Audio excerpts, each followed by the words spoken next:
অনেক নারী পর্দা করেও জাহান্নামে যাবে। অনেক নারী হিজাব, নেকাব, ফুল বোরকা মেইনটেইন করার পরেও সে জাহান্নামের অধিবাসী হবে। এজন্য আমরা আজকে জানবো যে পর্দা করেও কোন নারী জাহান্নামে যাবে, কোন কারণে যাবে, কিসের জন্য যাবে। মাথায় রাখতে হবে জাস্ট পর্দা করলেই হবে না।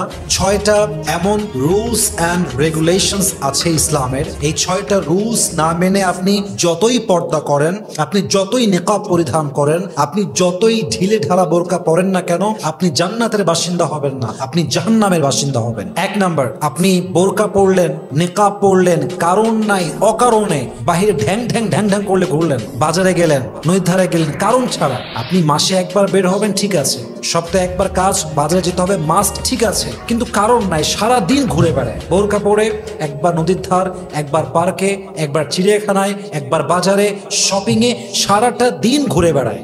মাথায় রাখবেন, কোরআন আপনাকে বলছে ওয়াকরনা ফি বুয়ুতিকুন্না, তুমি তোমার ঘরে অবস্থান করো, প্রয়োজন ছাড়া বাহিরে বের হয়েও না। অনেক মেয়ে দেখবেন বোরকাওয়ালি কিন্তু টোটো কোম্পানির ম্যানেজার, সে না ঘুরলে তার মন ভরে না, অলওয়েজ সে ঘুরতেই থাকে। মাথায় রাখবেন, ঘোরাঘুরি, কোথাও যাওয়া, ট্যুর করা, ভিজিট করা ইজ নট আ ফল্ট, এটা কোনো ত্রুটি নয়, but everything has a limitation. Islam প্রত্যেকটা জিনিসকে ব্যালেন্স করে দিয়েছে।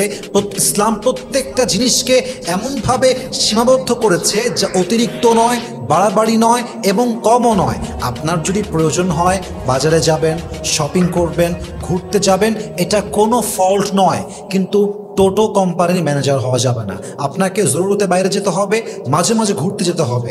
যেই মেয়ে বোরকা পরে সারাদিন টোটো কোম্পানির ম্যানেজারের মতো ঘুরে বেড়ায়, এটা কখনোই প্রকৃতপক্ষের পর্দাশীল নারী হতেই পারে না, ঠিক কিনা বলেন? অতএব জাস্ট বোরকা এবং হিজাব মেইনটেইন করলে হবে না, you must have to stay indoors. ওয়াকরনা ফি বুয়ুতিকুন্না ওয়ালা তাবাররাজনা তাবাররুজাল জাহিলিয়াতিল উলা, আপনাকে ঘরে অবস্থান করতেই হবে। আল্লাহ প্রত্যেকটা বোরকাওয়ালি পর্দাশীল নারীকে বোঝার তৌফিক দান করুন, পরে সবাই আমিন। নাম্বার 2, জাস্ট বোরকা পরলেই হবে না, you must have to avoid free mixing.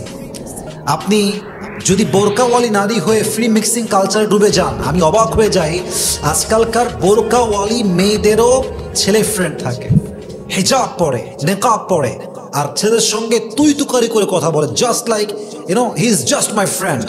এই সো কল্ড বোরকাওয়ালি মেয়েরা যতই বোরকা পড়ুক আর যত হিজাবওয়ালি হোক আর নেকাবওয়ালি হোক, যেই মেয়ে বোরকা পরে ফ্রি মিক্সিংকে অ্যাভয়েড করতে পারে না, গায়ে গা মিশিয়ে চলে, গায়ে গা লাগিয়ে চলে, এটা আসল পর্দাশীল নয়। সে যতই নেকাব পড়ুক, সে যতই হিজাবি হোক, সে আল্লাহর জান্নাতের সুঘ্রাণও পাবে না, ঠিক কিনা বলে? এটাই হাদিসের কথা, এটাই কোরআনের কথা। অতএব জাস্ট বোরকা পড়লেই হবে না, আপনাকে অবশ্যই ফ্রি মিক্সিংকে অ্যাভয়েড করতে হবে। নাম্বার 2। নাম্বার 3, জাস্ট বোরকা পড়লেই হবে না, আপনাকে আপনার চোখের পর্দা করতে হবে। ইট মিনস চোখ যদিও খোলা রাখা জায়েজ আছে, এটা না জায়েজ কিছু না, বাট আপনি বোরকা পরলেন, হেজাব পরলেন, নেকাব পরলেন, রাস্তা দিয়ে যাচ্ছেন, একটা পুরুষ সামনে দিয়ে হেঁটে গেল, and he is very young, very attractive looking, just like very handsome গায়। তো আপনি তাকায় আছেন তো তাকায় আছেন, আপনার দৃষ্টির পলক যেন আর সরে না। এটা আসল বোরকা নয়, এটা আসল পর্দা নয়। আপনি উপরে ফিটফাট, ভেতরে আপনার পুরোটাই সদরঘাট।